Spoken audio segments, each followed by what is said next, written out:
안녕하세요. 영농가 날씨의 한희경입니다. 오늘 서울의 낮 기온이 17.6도까지 오르면서 포근한 봄 날씨를 보였는데요. 내일은 구름이 많이 끼면서 오늘보다는 기온이 살짝 떨어지긴 하겠지만 여전히 평년보다는 포근한 날씨가 이어지겠습니다. 대신 공기질이 좋지 못하겠습니다. 지금은 일부 서해안 지방에만 나쁨 수준을 보이고 있는데요. 내일은 국내외 먼지가 추가로 유입이 되면서 전국적으로 나쁨 수준을 나타내겠습니다. 외출하실 때는 마스크를 반드시 착용하셔야겠습니다.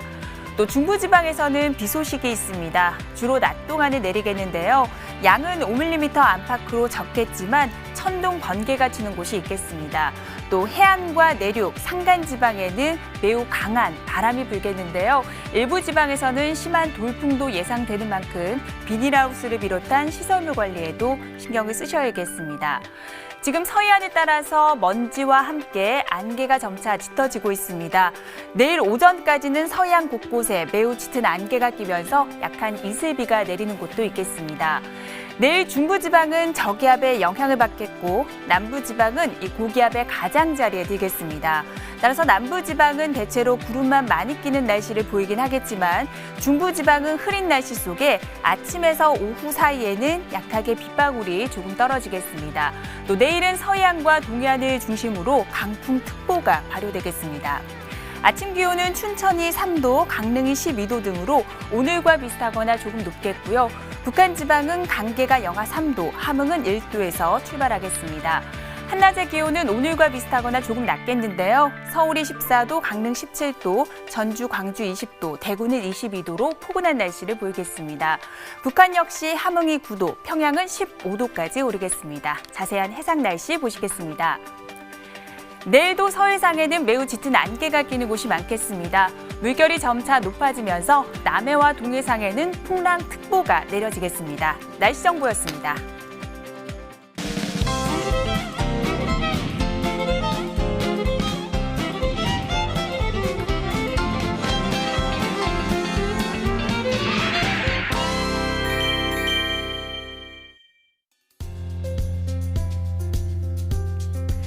날씨를 알면 농사가 보인다. 영농가 날씨 오늘은 MBS 한국농업방송의 조영철 전문위원과 함께 이야기 나눠보도록 하겠습니다. 안녕하세요. 안녕하십니까. 지난 21일 농촌진흥청에서는 올해 배와 복숭아의 꽃 피는 시기가 평년과 비슷하거나 많게는 9일 정도 더 빠를 것으로 예측했는데요. 조금 더 지역별로 자세하게 짚어주시죠. 네, 농촌진흥청에서는 배 신고 품종과 복숭아 유명 품종에 대해서 개화 시기를 예측해서 발표를 했습니다. 배의 만개기는 남부지방인 울산의 경우에는 4월 8일에서 10일, 그리고 광주에서는 4월 10일에서 12일로 평년에 비해서 하루나 4일 정도 빨라질 것으로 전망을 했고요. 복숭아의 경우에는 남부지역 청도에서 4월 7일에서 9일, 그리고 중부지역인 이천과 원주에서는 18일에서 20일로 평년에 대비해서 4월에서 8일 정도 빨라질 것으로 전망을 했습니다. 네, 아무래도 봄이 들면서 최근에 날씨가 아주 평년보다 포근했잖아요. 그래서 이렇게 개화 시기가 더 빨라진 것 같은데 어떻습니까? 네, 맞는 말씀입니다. 올해 1, 2월은 평년에 비해서 온난하게 경과가 되었고 과수류의 개화 시기를 결정하는 3월 말부터 4월 중순까지의 기상 전망을 보면 기온이 평년과 비슷하거나 다소 높을 것으로 전망되어서 개화 시기가 당겨질 것으로 이렇게 예상됩니다. 네, 그렇다면 배와 복숭아 주산지죠. 울산과 이천의 평균 기온을 살펴보도록 하겠습니다. 3월 18일 기준으로 먼저 배 주산지 울산의 기온을 보겠습니다. 2월의 평년 기온은 3.9도인데요. 올해는 5.1도로 1.2도 정도 높았습니다. 3월의 평년 기온도 7.1도지만 올해는 8.9도로 약 1.8도가 더 높았습니다. 복숭아 주산지인 경기도 이천 역시 2월의 평균 기온은 영하 1.2도지만 올해는 0.1도로 1.3도 정도 높은 기온대를 보였고요. 3월의 평년 기온은 3.4도인데 올해는 5.6도로 약 2도 이상 높은 것으로 조사가 됐습니다. 확실히 올해는 평년보다는 기온이 높았습니다. 이렇게 개화가 빨라지면 농가에서는 어떤 대비가 필요할까요? 네, 과수류의 개화가 빨라질 경우에 농가에서는 인공수분 작업을 준비해야 합니다. 과수류의 인공수분 작업은 이슬이 거친 맑은 날에 오전 10시부터 오후 3시까지 작업을 하는 것이 좋은데요. 만약에 다음날 비가 오거나 날씨가 좋지 않을 걸로 예보되면 차라리 맑은 날 밤 늦게까지 인공수분 작업, 수정 작업을 해주는 것이 좋습니다. 네, 한 해 농사를 결정짓는 아주 중요한 시기인 만큼 일기예보를 더욱더 꼼꼼하게 확인하셔야겠습니다. 그럼 이어서 영농과 날씨에서 다룰 오늘의 주제를 함께 만나보시겠습니다.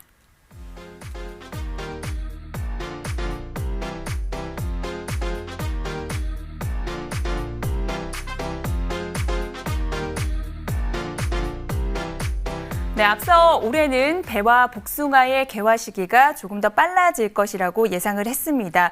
일교차가 심한 봄철에는 어떤 대비가 필요한지 조금 짚어주세요. 네, 무엇보다도 과수 농가에서는 봄의 꽃눈 피해 대비를 하셔야 합니다. 최근에 봄철 좋은 올해란 농작물의 피해는 최근 10년 동안에 9번 발생함에 따라서 거의 상시화되는 추세를 볼 수 있는데요. 특히 지난해에는 4월 초에 갑작스러운 기온 저하로 인해서 전국적으로 5만 5천 헥타르의 면적에서 작물들의 피해를 발생하기도 했습니다. 그렇군요. 그렇다면 4월에 과수들의 한계 온도를 조금 짚어주시죠. 네, 과수별로 저온 피해를 유발하는 한계 온도를 살펴보면요. 사과는 영하 1.7도에서 영하 2.5도, 배는 영하 1.7도에서 영하 2.8도, 복숭아는 영하 1.1도에서 영하 1.17도고요. 포도는 영하 0.6도에서 동해가 발생하기 때문에 과수농가에서는 이를 주의하셔서 피해가 없도록 해야겠습니다. 네, 작년 4월에는 이상 저온 현상으로 과수 농가들의 피해가 아주 컸었습니다. 당시의 피해 규모가 어느 정도였는지 알려주시죠. 네, 당시에는 전국적으로 약 5만 5천 헥타르의 면적에 사과와 배 등 피해를 입었고요. 그리고 그중에서는 사과와 배 등 과수농가의 피해가 가장 컸습니다. 특히 배의 경우에는 생육 단계 중에서 개화 시기에 저온과 서리에 대해서 가장 약하기 때문에 이로 인해 배 농가의 피해가 컸던 것으로 판단됩니다. 네, 그렇다면 작년 4월 초에 피해가 아주 컸었던 전라남도 나주의 기온 변화를 살펴보도록 하겠습니다. 지난해 4월 3일에는 기온이 25.7도까지 올라갔습니다. 하지만 4월 6일에는 4.3도로 기온이 크게 떨어졌는데요. 4월 8일에는 영하 1.3도로 유례없는 꽃샘추위가 찾아왔습니다. 네, 당시의 기온을 살펴보니까 평년보다 유난히 높은 기온대를 보였다가 또 갑작스럽게 기온이 큰 폭으로 떨어지면서 이렇게 피해를 더 키운 게 아닐까 분석이 되는데 어떻습니까? 네, 정확한 말씀이십니다. 작년 봄의 경우에는 예년보다 포근한 날씨로 인해서 개화 시기가 빨라지면서 저온 피해가 더 커지는 것을 그렇게 볼 수 있습니다. 네, 그렇다면 배꽃이 냉해 피해를 받았을 때 어떤 증상들이 나타나나요? 네, 배의 경우에는 꽃에 냉해를 입게 되면 암술 씨방이 얼어서 인공수분이 불가능하게 되고요.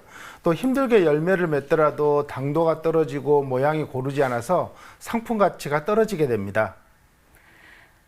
네, 그렇다면 냉해 피해를 받았을 때 어떻게 대처하는지도 알려주시죠. 네, 배꽃의 냉해 피해에 대한 대처 방법은요. 만약에 이미 개화된 상태에서 피해를 받았을 경우에는 피해를 받지 않는 꽃에 인공수분을 실시해야 합니다. 또 결실량이 충분히 확보되지 않았을 때는 질소비료의 시용량을 줄이고 차라리 다음의 결실을 위해서 작물보호제를 적기에 살포해서 잎을 보호해야 합니다. 또 어린 과일에 피해를 받았을 때는 피해를 받은 과일부터 적과를 해줘야 하고 봉지 씌우는 시기를 늦추는 것이 좋습니다. 네, 그렇다면 어떤 날씨 또 어떤 환경에서 이렇게 과일이 냉해 피해를 받기 쉬운지도 알려주시죠. 예, 대부분의 봄철 과일 피해 이런 냉해는 서리로 인해서 발생하게 되는데요. 대체적으로 낮 기온이 낮고 오후 6시 기온이 10도 이하, 그리고 밤 9시 기온이 6도 이하인 4도 이하인데다가 하늘이 맑고 바람이 없을 때 서리 피해는 발생하게 됩니다. 또 지형적으로 보아서는 고기압의 통과가 자주 되는 지역이거나 내륙 기상의 기온 변화가 큰 지역, 그리고 사방이 산지로 둘러싸인 분지 지역에서 자주 서리 피해가 발생합니다. 네, 무엇보다 이 시기에는 서리 예보에 관심을 가지셔야 될 것 같은데요. 내일은 어느 지역에 서리 예보가 있는지 확인해 보도록 하겠습니다. 붉은색으로 갈수록 서리 발생 가능성이 높은 지역입니다. 보시는 것처럼 내일은 서리 발생 가능성이 낮은 편인데요.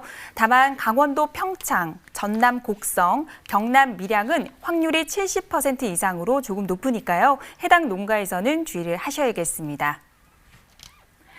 네, 내일은 평년보다는 기온이 높을 것으로 예상되는 만큼 서리 가능성은 조금 낮아 보입니다. 그럼 이어서 전라남도 나주시의 세지면, 봉황면, 금천면의 내일 날씨와 함께 주간 날씨를 확인해 보도록 하겠습니다.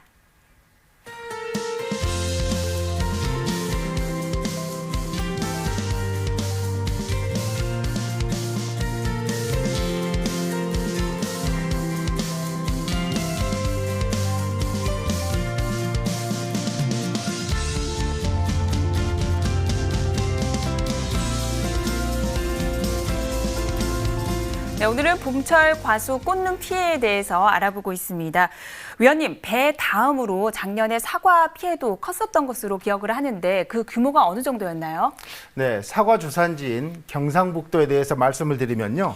경상북도에 따르면 작년 4월과 7일 단 이틀간의 저온 피해로 인해서 20개 시군에 과수 16,000여 헥타르 면적에서 냉해 피해를 받은 것으로 확인되었습니다. 과수별 피해 규모를 보면요. 사과가 13,163헥타르로 피해의 대부분을 차지했고요. 이어서 자두, 복숭아, 배 순으로 4월에 냉해를 입었습니다. 또 지역별 피해를 살펴보면요. 경북의 대표적인 사과 산지의 피해가 컸는데요. 청송이 3,000헥타르가 넘는 가장 큰 피해를 입었고 영주와 안동 역시 2,000헥타르가 넘는 피해를 입었습니다. 네, 사과는 비교적 서늘한 기후에서 잘 자라기 때문에 추위에 조금 강한 것으로 알고 있는데 작년 4월에 이렇게 피해가 컸었던 이유는 어디에 있습니까? 네, 말씀하신 것처럼 사과는 비교적 서늘한 기후에서 잘 자라기 때문에 추위에 잘 견디지만 꽃눈이 맺히기 시작하는 개화기에는 영하 1, 2도만 되어도 엄 피해를 받을 수가 있고요.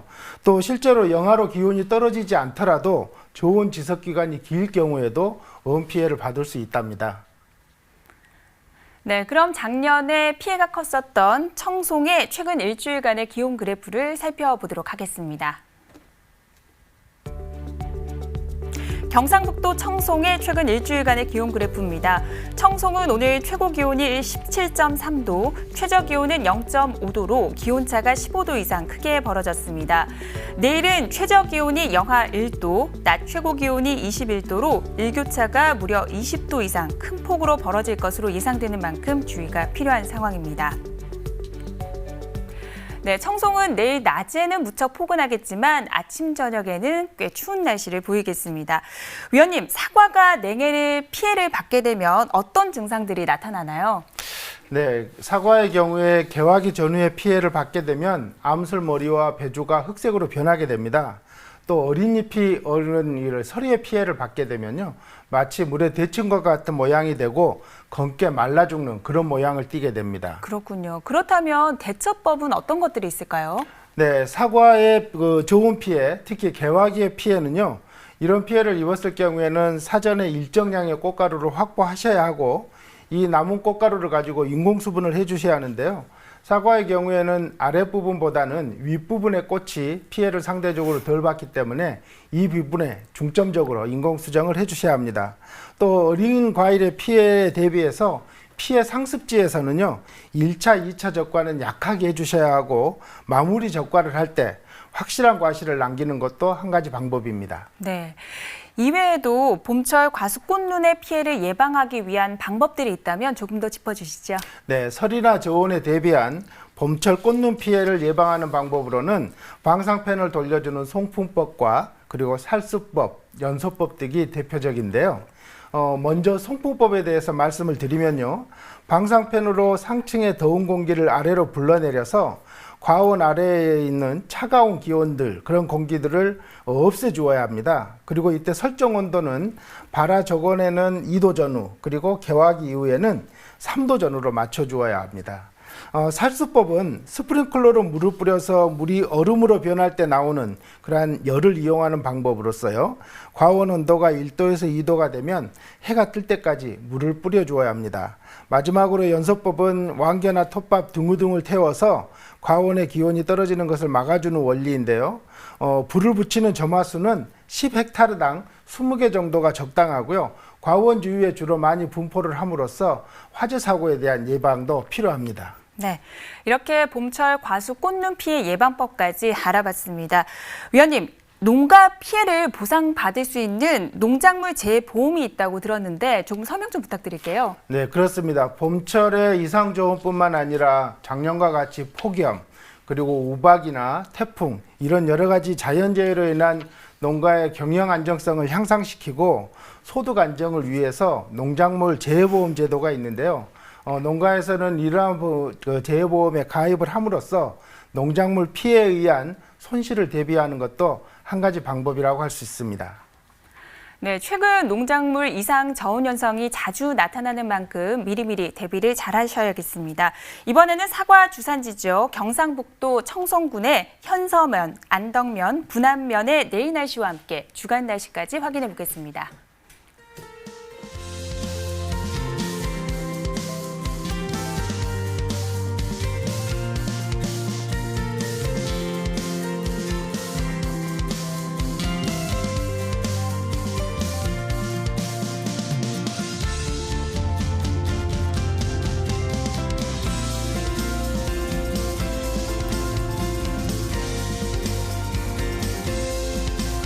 네, 청송의 읍면동 날씨까지 꼼꼼하게 확인해 봤습니다. 그럼 오늘 방송 내용을 다시 한번 정리해 보도록 하겠습니다.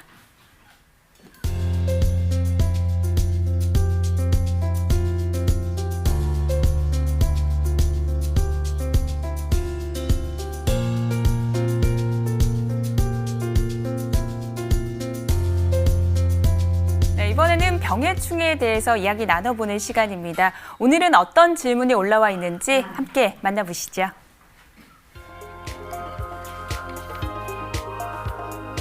경상북도 봉화군 무례하면의 사과 농가에서 의뢰한 상담 내용입니다. 사과 가지에 빨간 알들이 붙어 있는데요. 어떤 병해충에 의한 알인지 또 어떻게 처리해야 하는지 알려주세요.